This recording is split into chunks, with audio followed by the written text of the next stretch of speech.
Hey guys, welcome back to the show. It's been a little space and time, couple of week break there, but glad to be back and glad to be putting out some content for you guys today. I've been wanting to do this for a while with Travis, the taxidermy podcast.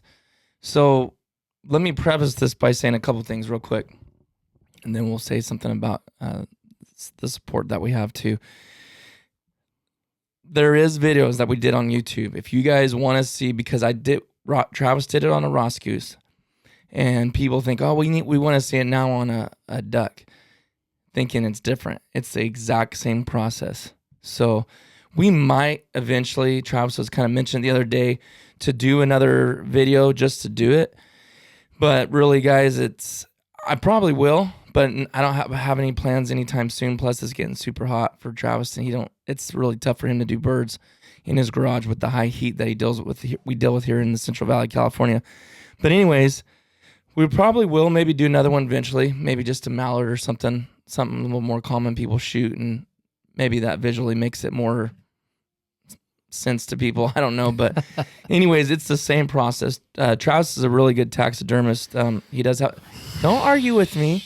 I would probably do the same thing if I was him. I would say that, but he does a very, very good job. Trust me, I wouldn't have him do my birds if he didn't, but he's done several birds here in my office and in my house. But so me saying that there is a video on the YouTube channel, Mid-Valley Mercenaries, just look it up, how Waterfowl Taxidermy, or look anything of that up, and you'll find it on YouTube, Mid-Valley Mercenaries.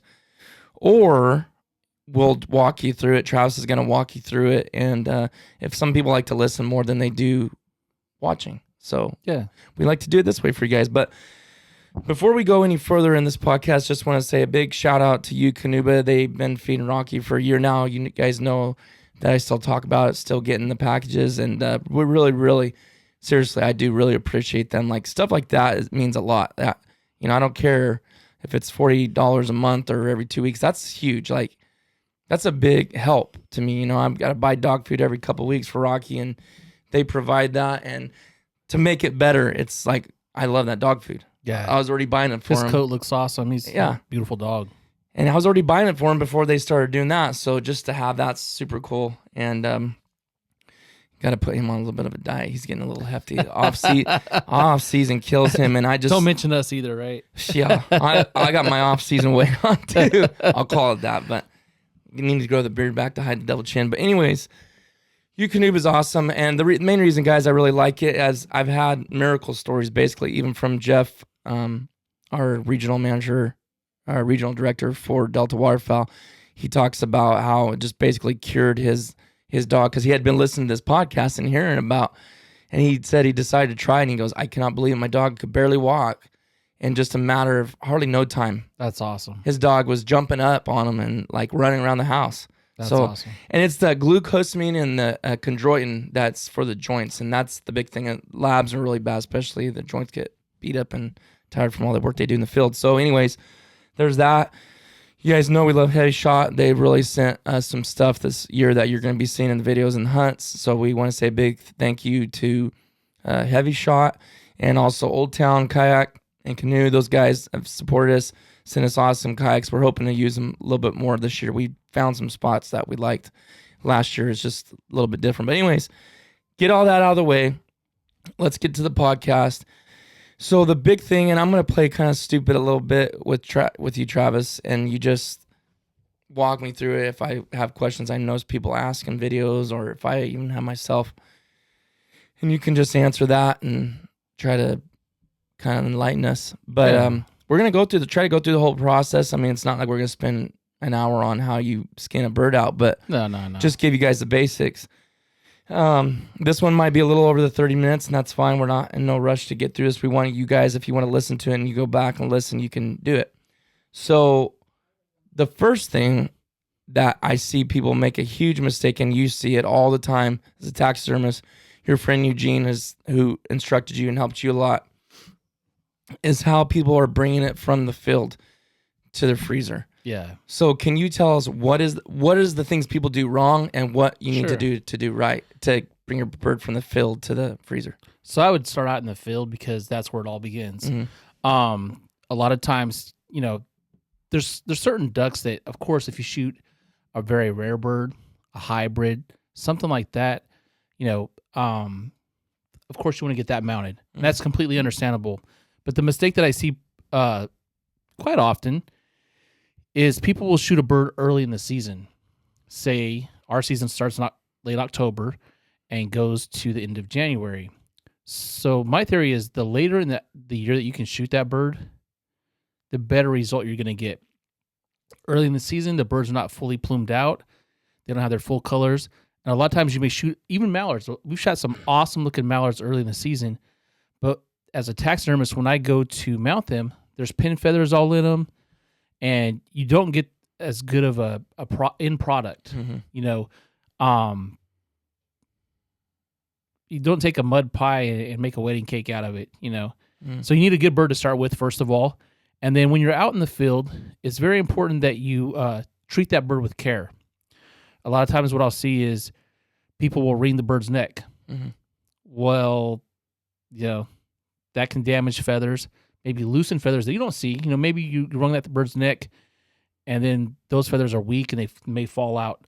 Another thing is, putting straps around their necks. I would avoid doing that. And when you shoot your bird, you want to keep it in a cool place. You don't want to leave it out in the sun because bacteria grows in heat.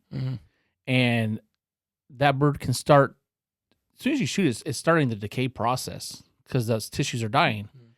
And so keeping it nice and cool, maybe put it somewhere under the shade. Keep that bird nice and cool. And then, try to keep it smooth. A lot of times what you'll see too is people shot this nice bird and, they go home, they throw it on their counter and they just leave it there. And they're like, oh, I'll put it in the freezer tomorrow. Get that bird in the freezer as quickly as possible. And there's a couple of different things that you can do that will help out a lot. Sometimes people will put them in pantyhose. They're like, to keep the feathers all smoothed out. I tend to not care for that as much. Right? Yeah, because if the bird bleeds or has any moisture on it, when that freezes, a lot of times that stuff can get in the feathers and can damage the feathers. Sometimes I've seen people shrink wrap a bird. You don't want to do that because that shrink wrapping process, if you don't do it perfectly, can put indentions in the feathers that won't come out. What I like to do is just basically take the bird, get a wet paper towel, wrap it around the bird's head, wet paper towel wrap around both feet, and then tuck the bird's head under one of its wings and put it in basically a Ziploc bag, one that fits, and squeeze the air out and put it in there. And that bird will last probably 2 to 3 years pretty easily without having much damage. If you think that you're not going to get to your bird for a really long time, I've even seen them. I haven't done this personally or seen anybody do it, but it would work. Is to freeze that thing in a solid block of ice. Now that'd take up a lot of room, but you've heard things of where they found woolly mammoths out in the, Arctic or wherever, and they were frozen solid. And as it warmed up in that area, that was preserved because it was frozen in ice. So that would work good. Once you do that, get your bird in the freezer, and then you're ready to take it to the taxidermist. Let me throw this out there, guys. Obviously, if it's a teal or something, a 1 gallon or 2 gallon Ziploc bag will work. But I always buy the 3 gallon if I'm gonna save a bird. It seems like it just everything fits from mallard all the way down to. If you have a 99-cent store around your house, you can get like 5 bags for $1. I mean, it's hard to beat that. Yeah, definitely. Okay, so let me add in a little bit before we move on. Actually, I think I'm gonna do a video on this now. Actually, how to prepare a bird for the taxidermist. And we'll do a video on our Mid-Valley Mercenaries channel because I want to show visually pictures and things that have happened, why those are bad things like pantyhose or what'd you call shrink wrapping. The shrink wrapping. Well, it's not really called. I guess it's vacuum seal. Vacuum seal. Vacuum seal. Because what it is, guys, if you're the vacuum seal, a lot of those vacuum seal bags have these raised like octagon patterns in them, some weird, like I've just seen weird different patterns in them. And Eugene, and you've seen bad horror stories of taxidermists online, pictures of those whatever design was in that bag that they vacuum sealed them in, it was locked in there. They're ruined. Yeah. Like you can't pull it out of that, right? I think they throw those birds away. That I'm not sure because I've never had one like that, but I've seen the pictures, a lot of photos. Yeah. And yeah, I'm sure it creates a headache if they're able to even save a bird like it. that. And then the pantyhose things, like he said, moisture or blood. What that does is if you go to pull it out there, it's ripping those feathers out because it froze to the pantyhose. So just stick it in a Ziploc. Yeah, freezer burn's a big thing too. If it's a long-term storage, you don't want to get freezer burn because it's hard to skin them. Sometimes you can't even skin them. Mm-hmm. The feet shrivel up, and you can rehydrate them to a certain point, but it's just more to do, I guess. More could go wrong for you. Yeah, make it easier on the taxidermist. Another thing I forgot to mention was inspect your bird, especially if it's a common bird, like a mallard, pintail gadwall in our area, and make sure there's no missing feathers. Especially, not so much out of the body, but out of the wings. Because if you're going to pose that bird flying out, you don't want feathers missing or the primaries, a lot of damage. 3 primaries are gone. Or one feather's blown away. Shoot a nice bird, something you would and put on the wall. And let me explain to them what, like, from someone thinking of a different angle here of what you're saying. People are like, well, what do you mean shoot a nice bird? What if it's the only Eurasian widgeon I've ever shot? That's a different story. That's a different story. Totally He's talking different about story. if you want to mount a mallard, a common mallard, something you're going to shoot again or have shot before, wait till later in the season and also inspect that bird because it's a mallard and it's something common. Now, if it's something super rare, obviously that's not what he's talking about. So just to kind of enlighten people, make sure they're not. And a lot of times you can hide stuff, if you are not so particular on the pose, say if it's a Eurasian widgeon, something like that, and it has some damage. A lot of times you can do things that can hide that and still get a product out there. Maybe it's not the pose you would, be most desirable of, but it's a pose that is a nice representation of the bird, and you can display it proudly and show your friends, hey, this is my Eurasian widgeon. Yeah. I shot one when I was a kid. And didn't even realize what you. I knew it was different, but I didn't realize what it was until I took it to the check station. It was a young bird, and that was a bird I wish I would have got mounted. I wasn't doing taxidermy at the time, but I didn't save that bird. And you may never shoot another one. Yeah, maybe. I've never even seen one. Hopefully you do. Hopefully one of us does. I'm gonna throw something out there about Travis talking about plumage and stuff, and later in the year's better. I sent that old squad to. What's his name? My mind just went blank. Shane Smith, incredible taxidermist, by the way. But he was like, he called me up and he's like, "You sure you want to mount this bird?" Because I knew why he said that. I was like, I know. It was early in the year, season, but we may never do that again, and that's just the time that we had to go. Yes, we shot that because he's like, okay, because the tail wasn't as long, the sharpness of the white and especially around the eyes. And the black patch, you see how there's white mixed in? Yes. It just wasn't a specimen that's in a taxidermist's mind like, oh, this is so clean. It's more special to me because I might never, I'm sure I could shoot one again, but in that situation, it was my first one. Yeah, exactly. It's like, I don't care. I want it done. I understand. I told them I understand. But in their minds, they're like, this ain't, you look at it, you can tell there's a lot of, he's not plumed out at all, especially in the face. But anyways, so special to me. So he's in the freezer now, and it's time to send it to taxidermist. So you get the bird now. Go ahead and start from the beginning and just your process. So my process is, of course you have to get it thawed out. And how do you do that though? Like the best way? Because okay. I'll put it in it depends. If I'm in a rush, I'll do what's called a quick thaw, where I'll put it in, hot water, but not like scalding hot. Inside the bag though, right? No. You take it out? I'll actually take it out. I'll put it inside there. I'll put Dawn soap in there because it's antibacterial to prevent, slippage of the feathers and that sort of thing. And I don't want to get it hot because, like I said, that starts a decay process. But the bird's frozen solid, so it's like an ice cube. You can take a hot drink, put ice cube in there, and the water's not going to stay hot very long. and I'll put that in there with Dawn soap, and I'll stick that bird in there until he unthaws. Sometimes I'll hang them. If it's going to be an all-day process, I'll just set them out on the counter someplace where I'll tell a story. But just someplace cool, not in direct sun, just where it's cool, let it unthaw. But I kind of like doing it in the water. And the story I was going to tell is I had a bird that, it was a widgeon, and it was not a storm widgeon, but it was as close to a storm I've ever shot. I would say it was cloudy. It was a nice bird. It had very little speckling, like the black specks in his face. And I set that bird out. It unthawed, and my daughter came into the house. I had the garage door open, and she's like, "Dad, the neighbor's cat is licking your bird." I'm like, "The neighbor's cat's licking my bird." I ran outside, and the cat had started with the head and chewed half of the bird's head off. And I've never shot another widgeon that looked more like a storm widgeon than that. Did the cat survive? The cat survived, but I was really, really upset. So that's the only bird I've ever had anything like that's that a happen. horror story. Unfortunately, it wasn't someone's bird that I was mounting for. Yeah, them. right. That would have been a bad thing.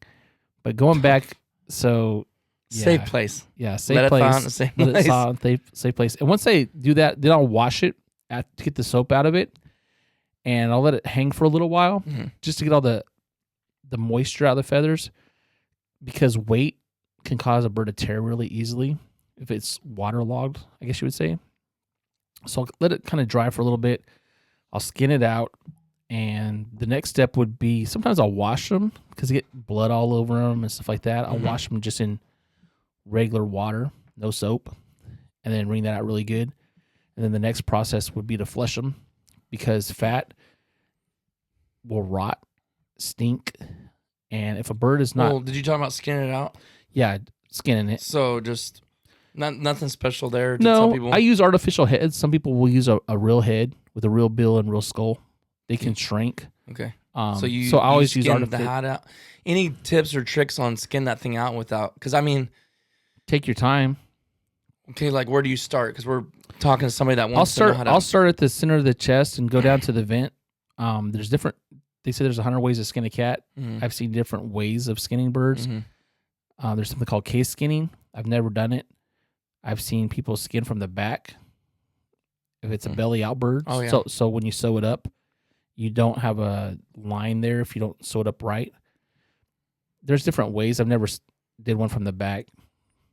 But pulling it off the wing, like say the whole... I strip it off basically what they call strip the primaries off. Okay. Eugene showed me that. Some people will do a cut from the wrist to the elbow and take the meat out there in the wing. Whatever works for you. Seems risky. Bigger birds like swans. Oh, yeah. And Canadian honkers. But that's still something you got to sew up, though, right? You have to sew it up.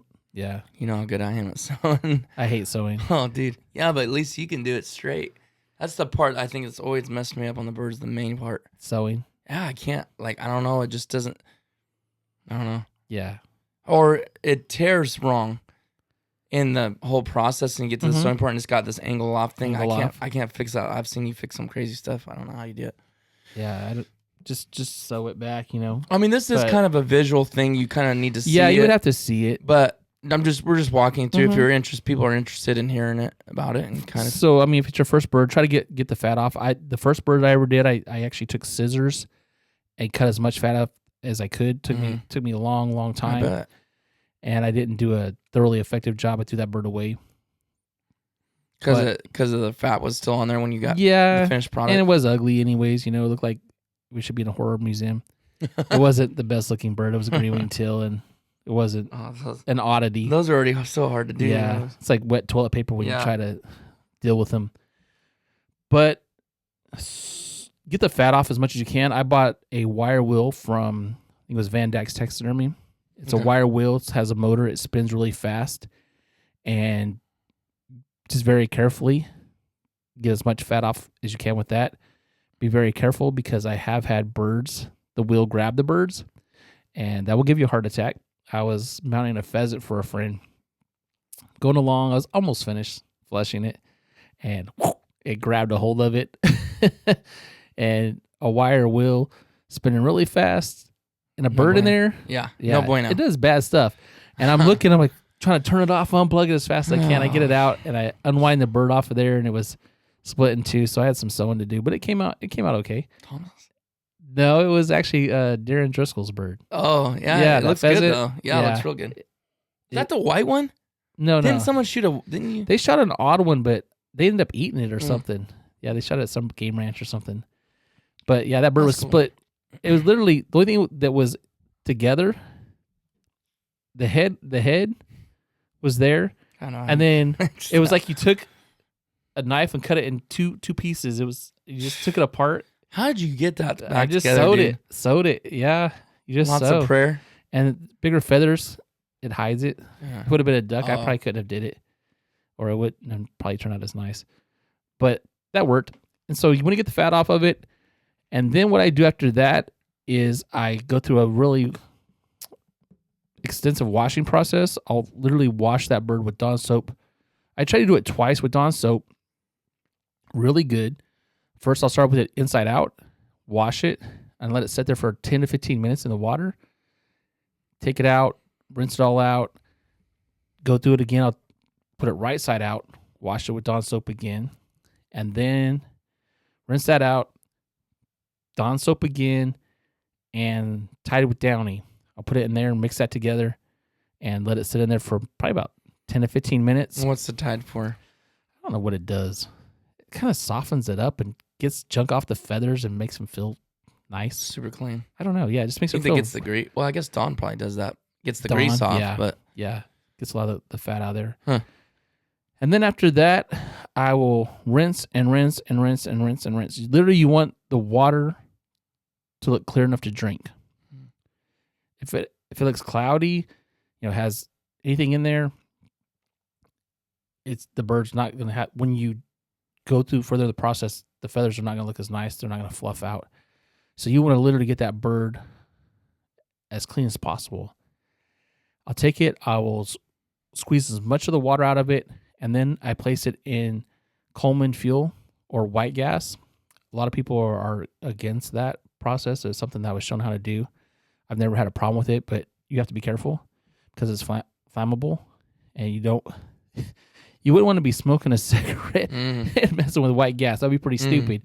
But I've heard of people catching themselves on fire, blowing up, just really damaging themselves from that because it's flammable. I'll put it in there for about 10 or 15 minutes, wear rubber gloves, and then I'll take it out and I will squeeze as much as that out as possible out of the bird. And at that point, the only thing that's really... What is that doing? What's the point of that? I think it helps the drying process. I think it does get some of the oils off of the bird. Oils and like water out of the feathers. Yeah, because when I'm done, there's always a little bit of residue in the white gas in the bottom, and I just drain off the white gas and throw that, I put it on my weeds because it kills them. So I'll do that and take it out, and then I'll let it hang dry for a while. I'll put a fan on it, and just the bird gets kind of dry. Yeah. The feathers, not totally, but it's kind of just very slightly damp. And then I'll take borax and put it inside the bird, and the whole inside the bird, I'll just put borax all over it.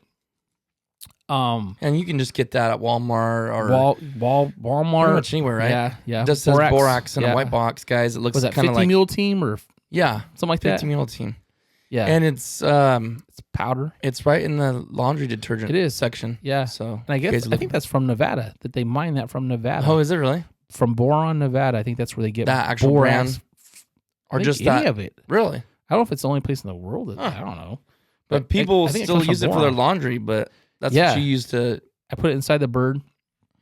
And what I'll do then, what Eugene showed me is around the head and the edge of where the bill would be, that I take scissors and I clip all the excess fat off around the eyes and the ear holes. Because if you don't, what will happen? When you mount it, it'll like shrink. I guess Can mess the eye. Yeah. I think it can draw it, because it's Or drying. would it draw it away and make it more open, right? I think it would make it more tighter. It'd come yeah, down farther. but it can mess up the feather patterns, I think. And then, you don't want a piece of flesh hanging out around the eyes or around the edge of the bill. It just doesn't look crisp and clean. So I'll take scissors and I'll trim all that off really good. Eugene showed me everything I know. Eugene showed me. Yeah. So I really appreciate his help because And the name of his company is Waterfowl Unlimited Taxidermy. okay, Check him out on Facebook. He ships worldwide. Well, not worldwide, but I think he does, doesn't he? nationwide. Yeah, for sure. And he's mounted literally thousands of birds. Guy's awesome. And let me throw this in here and cut in here while we go to, before Travis goes to his next step.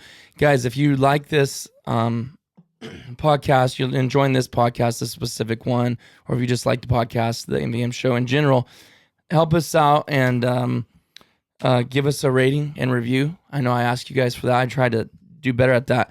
And really just what that does is just helps this podcast get out there for more people to see it. It will get suggested under other podcasts. Kind of just gives it a little bit more exposure. But you don't even have to write a review if you don't want. If you just want to go in there in iTunes, give 5 stars or whatever, however many stars you want to give. But just go in there. It helps it out a lot. We are on Spotify. We are on Google Play. We are on Stitcher. Some people have been emailing me about that. We are on all those platforms. So if you guys want to listen to something else, maybe you're on Android, we're basically on every platform you guys look for. And if you're watching on the YouTube channel, The MVM Show, give this video a thumbs up if you appreciate Travis expounding his knowledge and experience with us. So let's move on to the next step from where you left off. Got about a couple minutes and I'll have to reset the camera. But all right, so what's the next step after the gas? So after the gas, what I do is I take it and I tumble it. What they call tumbling. I don't have a fancy tumbler. I went to Harbor Freight and bought a cement mixer. And what I use in there is corncob grit. I thought I got that. Is the fine. Didn't I get that? What? That mixer. I thought I went and got that. No, you got the dryer. The dryer. I think I got that mix. Oh, but I told you about it. Yeah, you told me about it. You found it. Because I was looking. I was all into it. Yeah, because he was teaching me. I need to do it again. So, yeah, I got a cement mixer. It works good, though. It works fine. How much was that? $100? $90? Wasn't it like I don't remember. 80 to $120? Yeah, it was somewhere in there. It wasn't bad. Dude, that works good, dude. It works fine for everything that I've done. Okay, Eugene's is homemade. Yeah. So, I mean... But what's nice... Well, okay, here's the different. Nice. Okay. He has baffles in his. Yeah. He puts it in there, turns it on. You could put some in yours, though. And... Yeah, it can't... I guess the angle of it's just not going to be ever It's right, not the angle. The angle's never right. Yeah. It doesn't have a door in front of it. Yeah. His is sealed up. He turns it on, walks away, then comes back and gets his bird out of it. It's just fluffy. Yeah. And he can put 3 or 4 in his. And because he mounts volumes. Right. I mount 1 bird a day. Isn't it like a 50-gallon drum? I think it's a 50-gallon drum. So what's the point? Okay, so corncob grit. So that's in there, and you're putting the bird after the gas. And what's the point of doing that? Tumbling it around in there. It helps to dry it. Okay. Also, it seems to take like any junk off the feathers or something. I don't. It kind of scrubs. It's like that corncob's kind of. Yeah, you know they put bullets in it to get the discoloration out of them to clean them. Yeah. When they. Oh yeah. Yeah, they for use reloading. Corncob. They use corncob grit. Yeah. Yeah. Huh. But doesn't it kind of somewhat like in a weird way tan that? It seems like it almost tans the inside of the hide. We Yeah. were talking about that when we went to train with Eugene. And he even admitted that, didn't he? Say yeah, it kind of does. Yeah, it's almost like it tans it. Yeah, or like it something. has that feel like a pelt does. Almost, yeah. Somewhat. So let it tumble in there, and then what I do is I take a. How long do you let it tumble? On average, I kind of just watch it. And I kind of look like the feathers are kind of separating and getting back to like they were normally. I'll take it out, and then I think that was made by Air Commander. Where'd you get that? Amazon? What a pet dryer?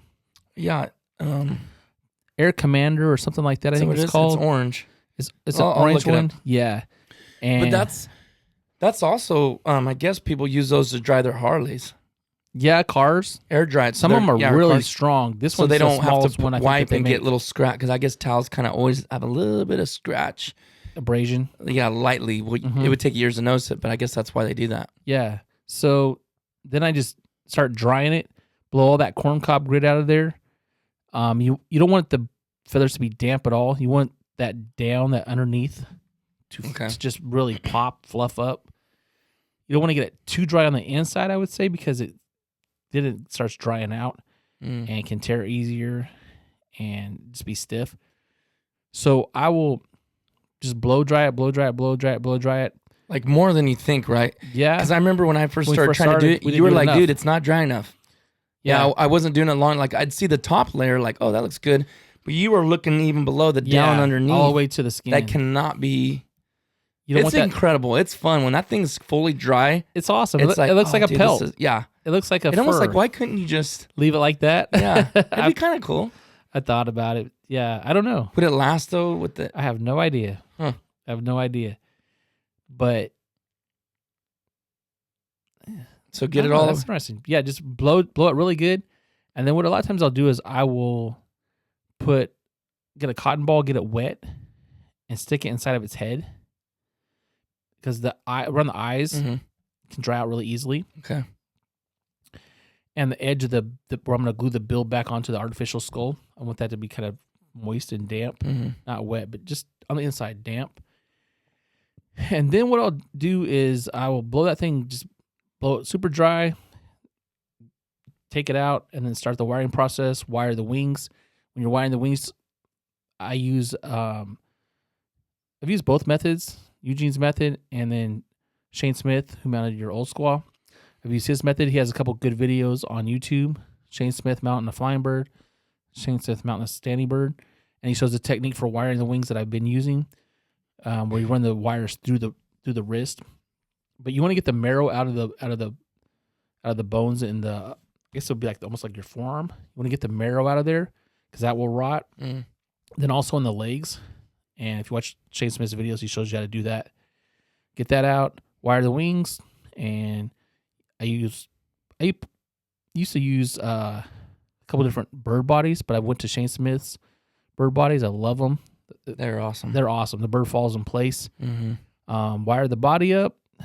Next step, I'll sew them up, and then I will put the head on, glue the head on to the artificial neck that I make. I make that out of, I get swamp cooler padding. Okay. And form that and wrap string around it until I get the shape that I want. Wrap black electrical tape around it. Eugene showed me how to do all this. Take a hammer and smash it flat because a bird's neck is not perfectly round. It's almost oval. Smash it on both sides. Stick that in there, glue the head on, super glue around the bill. And then I will take cotton batting and fill out the cheeks to give it, a natural. And you put that in through the eye, right? I put it in through the eyeball. Yeah, just be careful. Take basically a long needle, pair of pliers, hold the needle and batting in one hand, tear the little pieces off, pull the eyelid back and shove it down in there and get it to the shape I want. And then what's next after that? Another technique that I've used, and I've used it with some success and some failures, is I've actually shot caulking. For the cheeks? Latex caulk into the cheeks to puff them out, and then kind of just shaped them. How'd you like that? Twice it worked really good. Had an awesome result. And then I did it on another bird and put a little excess, and it shot out the eyeballs. And that did not work good. So I went back to the cotton batting. Stay safe. Yeah, just to be safe because you can always pull it out if you get too much. After that, I will start posing the bird out. After I put the head on, start posing out. Usually start with the tail. Something you didn't mention, the mount, the wire to put the bird on the wall. I've forgotten that not only this time, but also as I'm doing it. That can be very frustrating. What gauge wire is that? Just a guess. I don't even know. Like 8? I'd say it's like 9. 8 or 9. So guys, the the Support heavy duty rod? support wire or rod, whatever you want to call it, that goes from the pedestal, the wall, or the plaque to the bird. Yeah. So you put that in before you sew it up, right? You should Mm. at some point into the body. Yeah, depending on where you're going to attach it to a wood. Shane Smith has developed something called a ghost hanger, which I've never used, but it looks really cool. If you don't want a piece of wood and they're coming off the wall on a rod that's very sturdy, looks pretty cool. And you stick it in afterwards, right? Or do you do? I think they mount the bird, and I've never Isn't done it it. just So two? it's like 2 prongs. I think they make 2 where you can do it after the bird's mounted. Oh, Another one where you can just basically do a slit in the bird. okay. In the side where it's not going to show underneath the side pocket feathers. Okay. And those look pretty cool. Yeah, get your support, whatever you're going to support on in there. And then you start posing it out. And once you get it, posed out, I use blue painter's tape, 14-day, to kind of spread the feathers out, get those into the shape you want. And then I'll take latex caulk.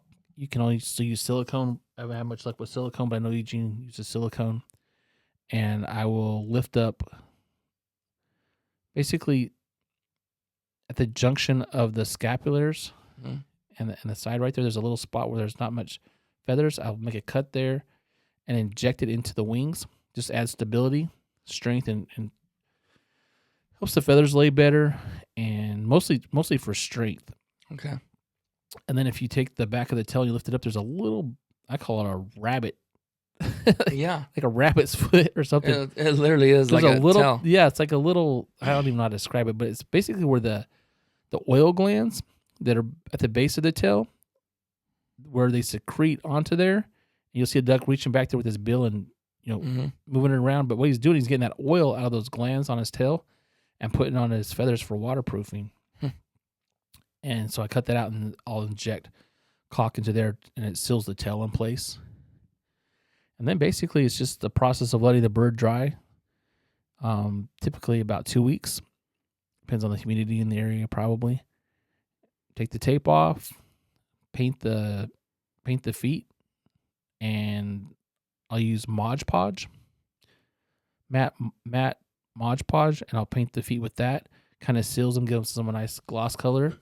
And usually with the artificial heads, I'll put that on there after I paint the artificial heads. But I do that prior to mounting them.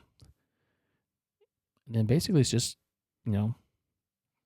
letting everything settle and and then doing just, little touch-ups. Little fine-tuning. Yeah. Putting all the feathers just perfect. Mm-hmm. Yeah, if anything gets out of place, you just put them back together. And then for the care of your mount, I would say don't put them in direct sunlight if you can help it as much as possible. The sun will bleach out the feathers. They're dust magnets. Give them the 99-cent store tip. So the 99-cent store, you can go over there. If you're a guy, you might get some looks. But I get a makeup brush. One of the, I don't know how to describe it. Almost like when you used to go to the barber and they put powder on your neck and they hit you with that thing. Yeah. But it's a smaller version of it for 99 cents at the 99-cent store. And that's it. If you're watching on YouTube, makeup brush. Yeah. If you're watching on YouTube, and just go the direction of the feathers. This is to clean my mounts. And, clean them off. And just. And go with the grain of the feathers. Go the direction of the feathers. Don't be like my kid did when he was little and just rub the whole wood duck. Yeah. Yeah, but they are that'll make them last longer too. Is just not letting that stuff collect on there, right? Pretty much. And like you said, putting it by a window where the sun's hitting it. Yeah. Eugene showed us a prime example of that, didn't he? One of his birds there, he had out, and it was like, man, that thing looked. The sun beat it up through the window. Really good. I remember that, but not specifically. Yeah. I think the sun could cause it. I think even like your big game animals, you do not want those in the sun. Yeah. Because it'll bleach them out. Yeah. So, appreciate you. That's pretty much it. Giving the details of that. I'm trying to think if there's anything was missed or we didn't talk about. Again, this is more just an audio version to listen kind of what the process is, and if it's something you might be interested in. I would probably mention one more thing. When you pick a taxidermist, and I'm not saying I'm good. Yeah. I mean, the first birds I did were really bad, and now I can do a bird that's presentable. I'll put it on my wall. But there's guys that are so much better than me, it's not even funny. So it's just, there's a whole range of gauntlet of skill sets. But if you're going to mount a bird, cheapest is not always the best. And if your bird, look at the guy's work. Look at the guy's work. If it doesn't look like a bird looks out in the field, don't fool yourself. And I don't know what it is with duck hunters or whoever, but I've seen some of the hideous, scariest looking birds. They look nothing natural. The wings go straight out from its body. There's no curvature. It literally looks like somebody took a stick and rammed it up the bird's, where he goes to the bathroom, and he had a fright, stuck his wings straight out and his legs straight out, and that's basically what the mount looks like. Yeah. Feathers are tiled, so water runs off of them, and so you want to try to replicate that. Take your time and choose a taxidermist that does nice quality work, because you want something you're going to be proud of to stick on the wall. You got to research. Do your research. Look. They don't have to live in your home state. No, because a lot of guys will ship. Yeah. And it's not a hard process to ship it. If it's something you want to hang on your wall and it's a trophy to you, then treat it like a trophy. Yeah. Don't be like, well, I'll just settle for this guy because I saved $50. And if that's your thing, more power to you. Well, yeah, I mean, we're just trying to help, because I think I've seen people like, oh, look at this, I'm so happy, and I look at it, and like you said, it looks like the bird is something off a bad movie. Yeah. And I'm like, okay, you hunt ducks, you look at pictures of ducks, you watch duck hunting, you've held ducks in your hand. You see what they look like in Ducks So you know what Unlimited, they look like. How do you not Delta Waterfowl, how do you not look at that mount magazines and know that looks nothing like a duck? Yeah. And is it because you spent the money, you just try to fool yourself and say, maybe, I don't know, But then, I've seen guys just furious at the taxidermist because the job was so bad. But my thoughts are, okay, I went to that taxidermist website, I looked up what he did, and I'm like, how can you be mad at that guy? Because that bird he did looks just like it does on his website. Yeah. So don't be mad at him. You didn't do your research right. You obviously didn't look at his work. So like Travis said, look at their work. There is a ton of good taxidermists out there. Yeah. That even we don't even know about. But just go look. Look at, if you want to look in your state because you want to drive there, drop it off, and that's cool too. If you can't find anybody in your area, there's so much guys online that are good. And too, I mean, like you've had, Shane Smith sent that bird back to you. He's won, world class taxidermist. Eugene Streisha, world class taxidermist. Those two guys, you can't go wrong with either one, I don't think. Okay. And those guys ship all over the world. Yep. And there's others. Every state, they have competition. What's that young guy? Here's another thing I would say. Every state has taxidermy competitions, and they have Facebook pages. That's a good idea. That's a good tip. Go on there and look and see somebody that's competed and that's won awards in that area. Now, Eugene doesn't compete, but I would have him do a bird any day of the week. Right. He's done a few in here. Yeah. But that's a good place to start. Yeah, that's a good tip. Your state You're seeing what they do. Some Facebook page with the competition. The guy that won first place, there's probably a reason he won first place, or a blue ribbon, or even the next ribbon downs. If he has a ribbon, he probably did a decent job on the bird. And you probably couldn't go wrong there. And the thing is, there's another level of taxidermists too. There's a level of guys that can do the mount, and then there's another level of guys that can do all the habitat. If you're really into that and you want water and rocks and habitat, display cases, it's a whole nother. I mean, that's all, and that's costing more. Yeah. So there's a couple of things that could happen here. You could shoot a Drake Mallard, and maybe you've shot Drake Mallards before, but for some reason you want to mount this one, and the guy messes it up bad. Okay. Yes, you're out $300 or $350, whatever they charged you, but you can shoot another mallard. But if you go in there and you shoot a hybrid, a mallard pintail cross, my goodness, you better really look, because you never went to Alaska and shot a king eider or a harlequin. That's a whole nother level of you better watch what you send it to, because you can't get it back. No, you can't. Now, I have seen taxidermists that have taken mounts that were mounted that look bad. Eugene, I've seen him do it, and fix them. Remounted that bird. How is that even? I don't even know what he does or how he does it. I don't even want to know. I have no interest in even trying that. That's crazy, dude. I've seen that. Yeah, it's like rebuild it, rehydrate it, and remount it. Yeah, that's unbelievable. I've seen it. I don't know how they do it. Well, give his Facebook page. What's his Facebook page? Waterfowl Unlimited Taxidermy. Okay. He's in Florence, Montana. Okay. Nicest guy you ever met. Yep. Awesome taxidermist. Does amazing work. Okay. And you probably don't want to. Are you still trying to do some stuff? No. Yeah. No. I am. I put his stuff all over YouTube, and then now he don't do it. But no, he's got a different job, and it's a lot harder for him to spend the time doing it for myself. So, yeah, and me. All righty. Well, guys, thanks for listening. Appreciate Travis for sharing this with us, and we've been meaning to do this for a while. Let us know, guys. Feel free. I know I haven't been doing the greatest at replying to emails because I get the mvmshow@gmail.com for this, and I also get emails from midvaluemercenaries@gmail.com for the other YouTube channels. So I do my best to answer. I'm sorry. I apologize if it slips through the cracks sometimes. I definitely want to try to reach out and respond to everybody that I can. If you guys have some guests you'd like to see on the podcast, we're working on that right now, so you don't have to see our ugly mugs and hear our voices every single time. Try to get some different people on here. They'll change a job for me, so I've been out of town training, so catching back up, getting back in the zone. Guys, how far is it, Travis? It's a lot closer than we think. June, yeah, let's get rid of this stupid August, September, October. We got 5 months. These stupid restrictions. 4 if you're gonna do teal hunting. Yeah, get rid of these restrictions and the coronavirus thing. And get out. Our governor in California is a complete buffoon. But anyways, the American people are standing strong, and they're throwing their fists up in the air. They're revolting. So, and it's stuff's getting back in line again. I don't know what it will be like. I just pray to God, Travis, that this doesn't affect anything with duck season.